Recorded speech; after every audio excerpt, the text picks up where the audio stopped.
ఈరోజు కుప్పం తెలుగుదేశం పార్టీ కార్యాలయంలో ఈ మీడియా సమావేశం ఏర్పాటు చేయడానికి రెండు అంశాలు. ఒకటి, మా అధినేత నారా చంద్రబాబు నాయుడు గారి సతీమణి ఎన్టీఆర్ ట్రస్ట్ చైర్మన్ శ్రీమతి నారా భువనేశ్వర్ గారు రేపు అనగా 21 అలాగే 22 రోజుల పాటు కుప్పంలో వివిధ కార్యక్రమాల్లో పాల్గొనడానికి రావడం జరుగుతుంది.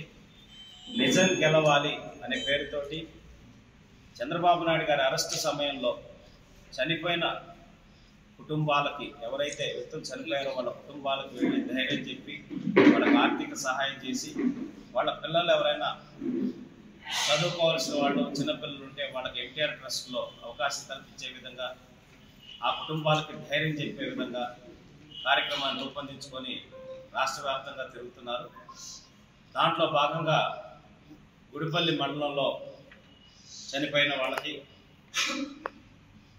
ఇద్దరు కూడా ప్రారంభించడానికి ఏర్పాట్లు చేసుకొని వస్తే, కుప్పం నియోజకవర్గ ప్రజలందరూ కూడా చూశారు ఏం చేశారనేది.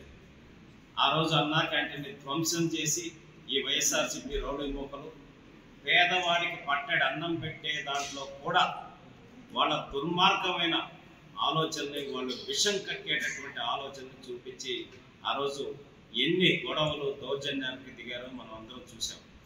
అయినా కూడా తెలుగుదేశం పార్టీ ఇక్కడ నాయకులు అందరూ ఎక్కడా వెనక్కి తగ్గకుండా అన్నా క్యాంటీన్ ప్రారంభించి కుప్పం టౌన్లో ఎన్టీఆర్ సర్కిల్ దగ్గర రోజుకి 500 పైచిలుకు మందికి రమారమి ఇప్పటికి 550 రోజులు పైచిలుకు నుంచి అన్నదాన కార్యక్రమాన్ని నిర్వహిస్తూ ఉన్నారు.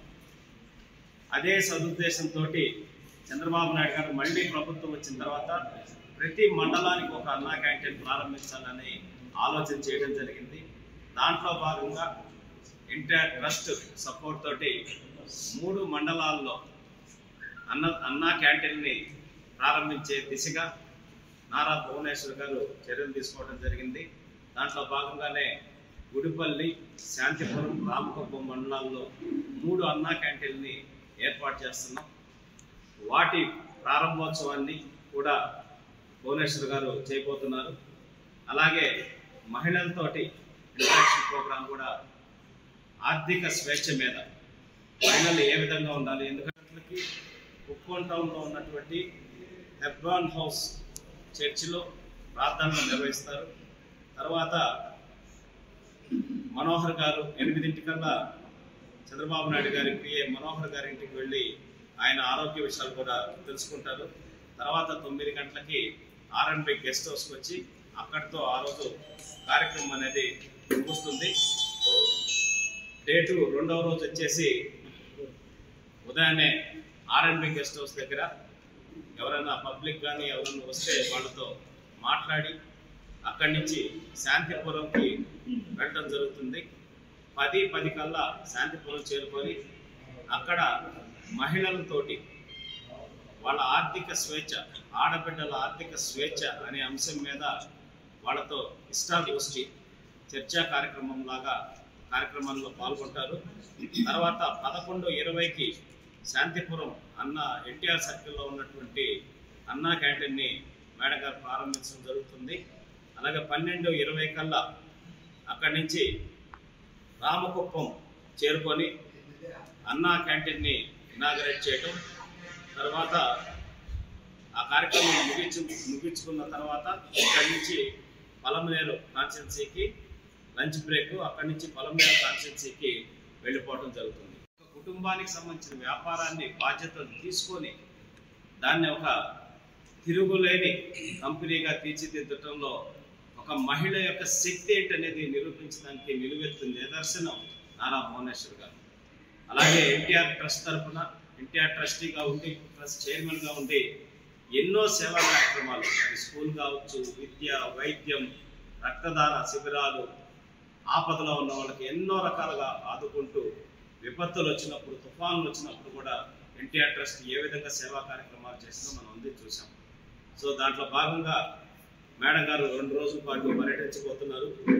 దాంట్లో రేపు 21వ తారీఖు బెంగళూరు నుంచి వచ్చి 2:30 కల్లా కడపల్లి గ్రామంలో ఎవరైతే చనిపోయారో ఆ కుటుంబ సభ్యుల్ని వాళ్ళకి పరామర్శించి వాళ్ళకి నివాళులు అర్పించి వాళ్ళకి ఆర్థిక సహాయం కూడా చేయడం జరుగుతుంది. అక్కడి నుంచి 3:05 కల్లా గుడిపల్లి మండలంలో ఉన్నటువంటి హెడ్ క్వార్టర్లో ఉన్నటువంటి అన్నా క్యాంటీన్ని ప్రారంభోత్సవం చేస్తారు. తర్వాత 4:55కి మల్లప్ప స్వామి టెంపుల్ని విజిట్ చేస్తారు, అక్కడ పూజలు నిర్వహిస్తారు. తర్వాత 6:15కి ఇంకొక ఎవరైతే చనిపోయారో వాళ్ళ ఇంటికి యామకానిపల్లిలో వెళ్ళి వాళ్ళని పరామర్శించి వాళ్ళకు కూడా ధైర్యం చెప్పి ఆ పరామర్శించున్నారు, వాళ్ళకి ఆర్థిక సహాయం చేయనున్నారు. అలాగే ఏదైతే ఎన్టీఆర్ స్ఫూర్తితోటి తెలుగుదేశం పార్టీ 2014 నుంచి 19 మధ్య ప్రభుత్వం నడిపేటప్పుడు అన్నా క్యాంటీన్ని ప్రారంభించి పేదవాడికి 5 రూపాయలకే అన్నం పెట్టిన ఘనత తెలుగుదేశం పార్టీది. ఆనాడు 2 రూపాయలకి కిలో బియ్యం ఇచ్చి పేదవాడికి అన్నం పెట్టింది నందమూరి తారక రామారావు గారు అయితే, తరువాత పేదవాళ్ళకు అండగా ఉండాలనే ఉద్దేశంతో అన్నా క్యాంటీన్ ప్రారంభించి 5 రూపాయలకే భోజనం అందించి ఎంతో అద్భుతంగా కార్యక్రమాన్ని చంద్రబాబు నాయుడు గారు నిర్వహించడం జరిగింది. అయితే ఈ దుర్మార్గమైన ప్రభుత్వం వైఎస్ఆర్సీపీ ప్రభుత్వం 2019లో వచ్చిన తర్వాత అన్నా క్యాంటీన్ని తీసేసి పేద ప్రజల కడుపు కొట్టినటువంటి పార్టీ ఏదన్నా ఉందంటే వైఎస్ఆర్సీపీ, నాయకుడు ఎవరన్నా ఉన్నారంటే వైఎస్ జగన్మోహన్ రెడ్డి గారు. సో మళ్ళీ తెలుగుదేశం పార్టీ తరఫున అన్నా క్యాంటీన్లు రాష్ట్ర వ్యాప్తంగా కూడా ప్రారంభిస్తూ ఉచితంగా అన్నదానం అనేది కార్యక్రమాలు నిర్వహిస్తూ వస్తున్నారు. పార్టీ తరఫున దాతల సహకారంతో, నాయకుల సహకారంతో ఆ క్యాంటీన్లు ఎన్నో నియోజకవర్గాలు